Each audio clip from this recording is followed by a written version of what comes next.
Because I don't think it has to be a legit true story to be true in the sense that it can improve your life. For sure. For sure. And I was reading the story of Job recently. Uh-huh. You familiar with Job? Oh, yeah. A lot of scholars don't believe Job was an actual person. Okay. They think it was just a story. Okay. So give the people a little background on Job who may not be aware of Job. Okay, there's 3 books in the Bible known as like the wisdom books. And those 3 books are Proverbs. And Proverbs is basically like the mentality that God is fair. Mm-hmm. If you're righteous and you obey, you get blessed. Right. And if you're wicked, you get punished. Right. Life is fair type of thing. Ecclesiastes, his book, he comes in and he's like, you know what? Actually, like, good things happen to bad people and bad things happen to good people. And I don't think life is fair. Right. I don't think God is fair. And then, so you get the scriptures like the rain falls on the just and the unjust. Sure. Like it swings both ways, man. Right.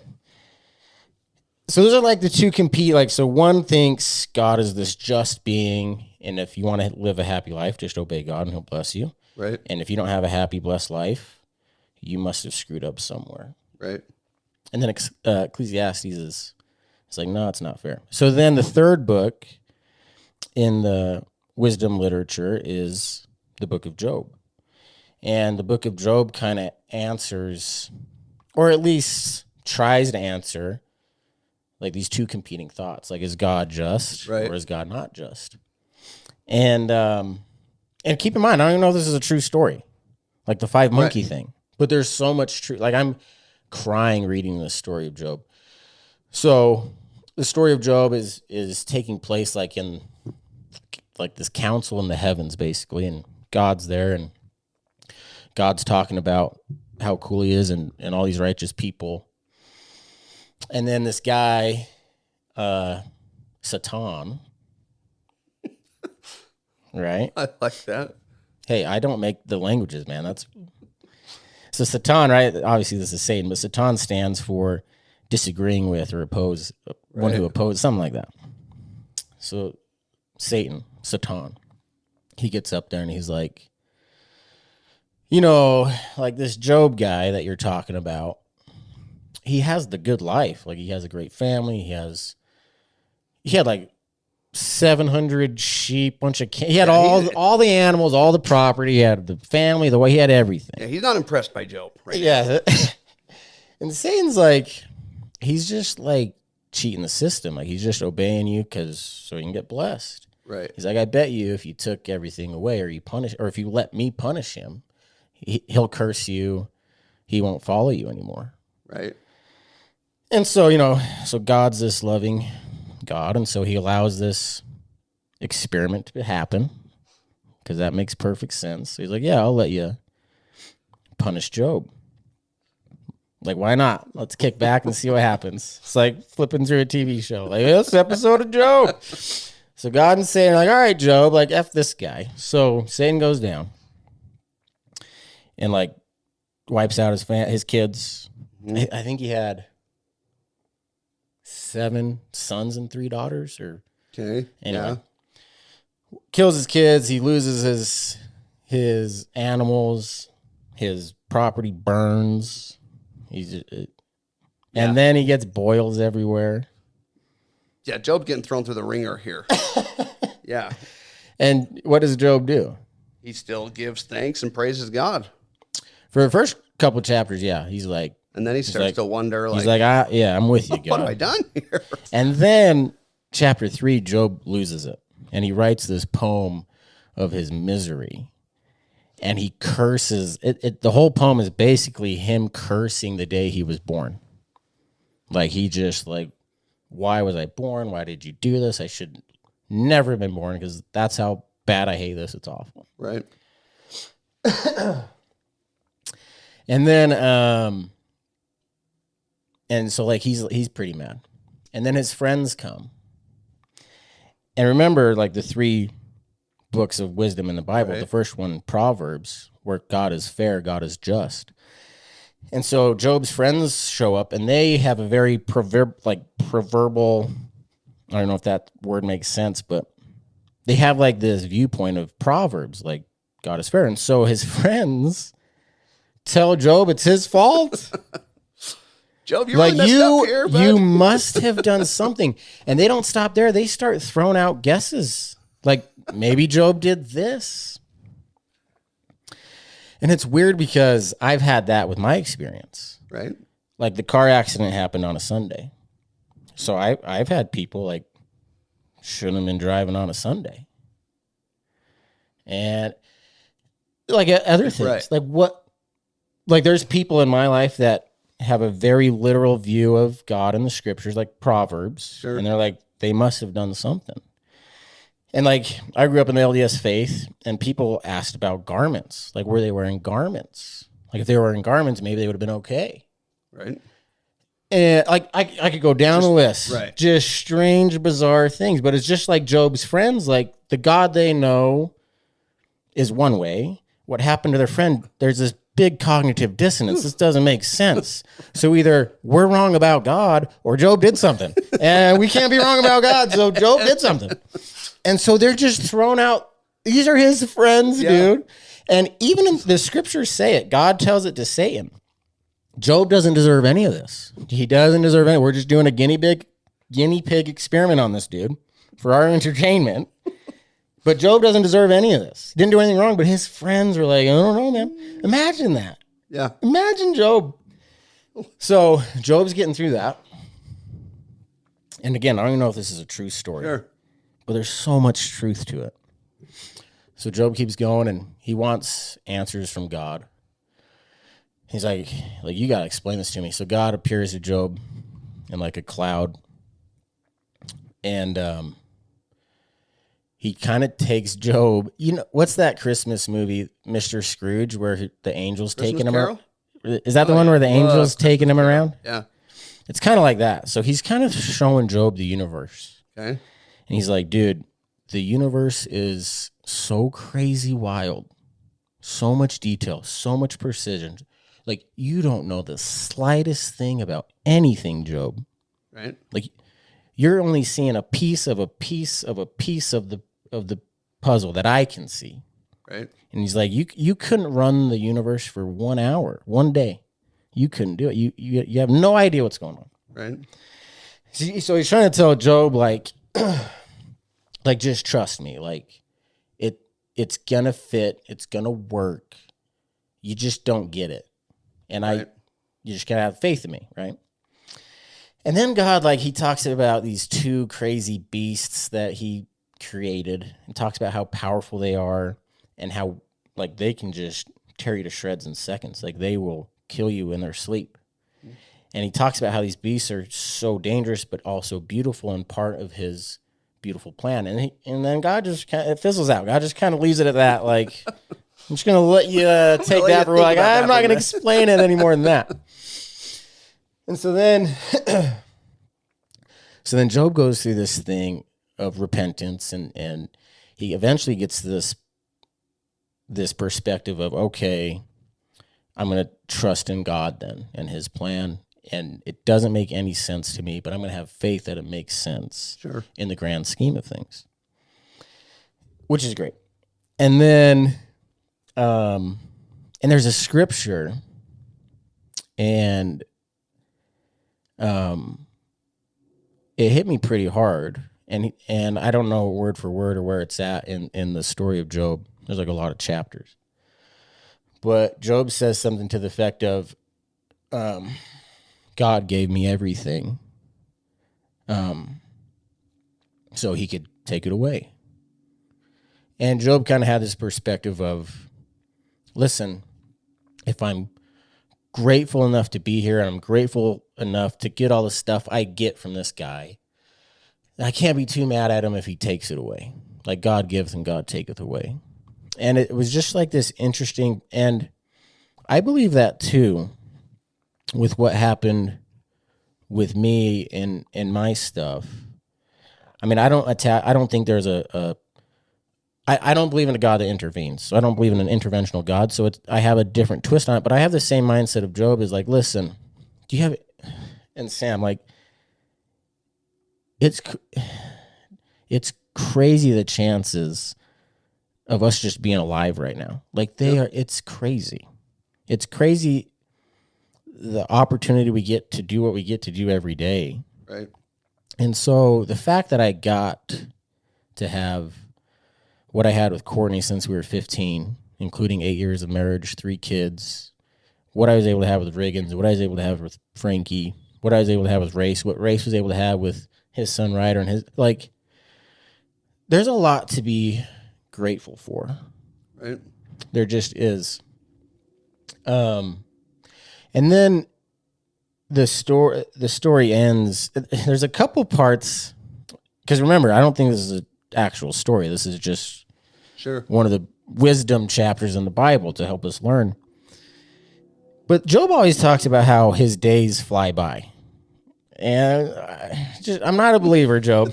If you lose your kids, your days are not flying by. They're not, dude. They are not flying by. And it's weird because the months and the year, those kind of fly by. Like, oh, it's been a year? Like, what? Right. That's weird. But the days, dude, they're long days, man. Right. And then at the end, then this is how I know this story is bullshit. At the end, Job gets everything back twofold. And this drives me nuts because if you ever lost a kid, you can't get like even if you have more kids. Yeah. What? Yeah.